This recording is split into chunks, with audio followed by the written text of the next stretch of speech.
국민의힘 대선 주자인 윤석열 전 검찰총장을 둘러싼 고발 사주 의혹이 검찰의 정치적 중립 문제를 다시 수면 위로 끌어올렸습니다. 검찰의 정치 개입이 검찰 개혁의 핵심 명분이었던 만큼 순식간에 대선 전국의 최대 변수가 됐는데요. 다만 이런 와중에도 잊지 말아야 할 것은 검찰 개혁엔 정치적 중립 문제만큼이나 중요한 당위가 있다는 점입니다.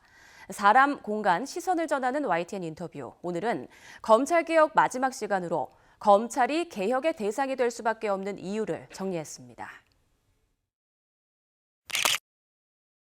검찰의 정치적 중립을 위한 논의는 오랜 기간 이어져 왔다.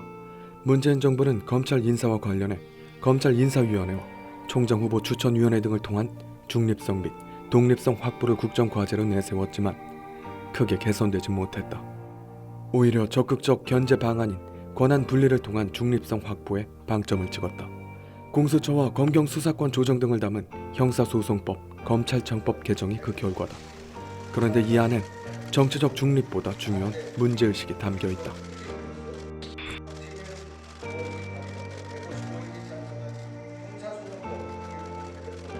체중 줄은 거 보세요.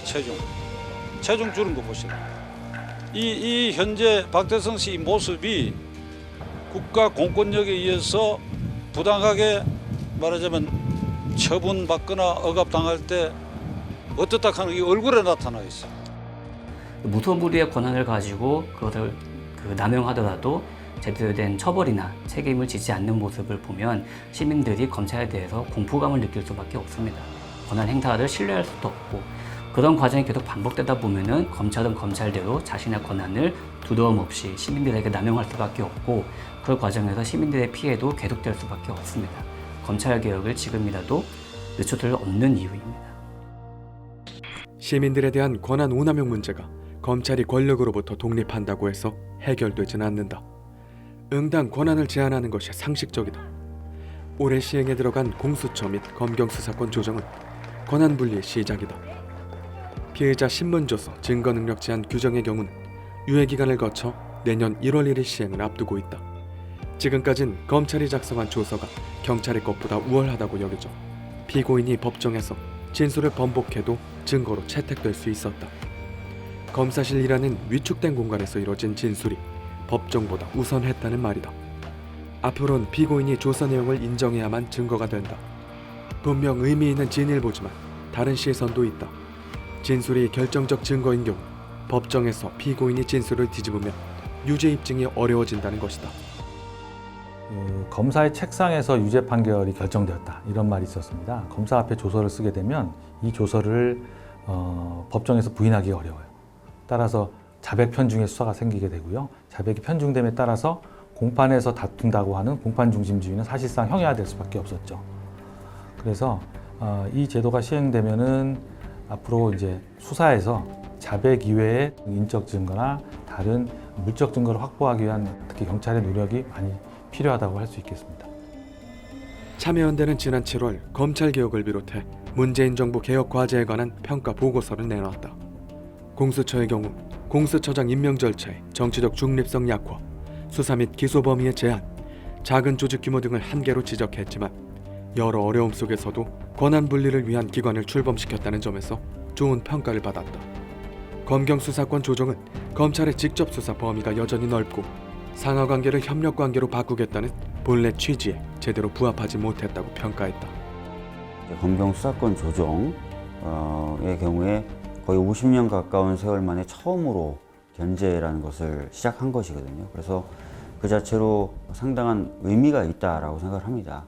물론 그 당시에도 수사와 기소를 좀 더 명확하게 분리한다든지 검찰에 대한 견제 장치를 더 만든다든지 하는 논의가 있었지만 현실적인 어려움이 있어서 검경 수사권 조정의 경우에는 아주 이상적 모델, 완성형의 모델까지 나가지 못했고 현실에서 좀 가능한 범위까지 정도 나갔다 이렇게 보고 있습니다. 이전 정부까지만 해도 검찰과 법무부를 동일시하는 시각이 있었는데 사실 법무부는 교정과 범죄 예방, 출입국 등 업무 범위가 넓고 다양하다. 검찰은 그중 일부지만 시민들 삶에 워낙 막강한 영향력이 있는 기관이라 철저한 관리 감독이 필요하다. 그런데 검찰 출신이 장관을 비롯한 요직을 맡다 보니 관리 감독이 제대로 이루어지지 않았다. 법무부 등 외부 기관에 있는 검사 보직을 줄이자는 요구가 나온 이유다. 이러한 탈검찰화를 대대적으로 시행한 것은 현 정부가 처음이다. 그 과정에서 추미애 전 장관과 윤석열 전 총장 사이에 전대미문의 극한 대립이 벌어졌다. 민주화 이후 가장 힘센 기관이 된 검찰은 늘 첫 번째 개혁 대상이었다. 지난 30여 년은 개혁하려는 자와 막으려는 자의 대립의 역사였다. 공권력은 위임된 권력으로 방어적, 소극적, 최후적으로 작동돼야 한다. 형벌은 마지막 수단이다. 검찰은 주어진 권한을 그만큼 신중히 사용해왔을까? 문재인 정부의 검찰개혁의 가장 큰 성과라면 시민들이 검찰개혁 필요성에 깊이 공감하게 되었다는 점을 들 수 있겠습니다. 다만 이제 입장에 따라서는 그 구체적인 방법은 좀 달랐던 것 같고요. 그러다 보니 이제 그 입장에 따라서 검찰개혁에 대해서 과잉 기대 또는 과잉 비난이 이어졌던 것 같습니다. 이제 문재인 정부 검찰개혁 3법이 시행한 첫 해이고요. 지금은 섣부른 기대나 비난보다는 제도의 합리적인 운영을 이제 지켜봐야 할 때라고 생각이 되고요. 이를 위해서 이제 검찰도 또 경찰도 법원 역시 새로운 시스템에 적응할 필요가 있을 것 같습니다. 또한 시민들도 이 새로운 제도가 잘 안착될 수 있도록 합리적인 시각에서 비판적 감시를 늦추어서는 안 될 것으로 봅니다. 공권력의 천병으로서 위임된 권한을 집행하는 한 검찰은 감시와 개혁의 대상이 될 수밖에 없다. 시민이 존재하는 한 끊임없이 진보해야 하는 민주주의처럼.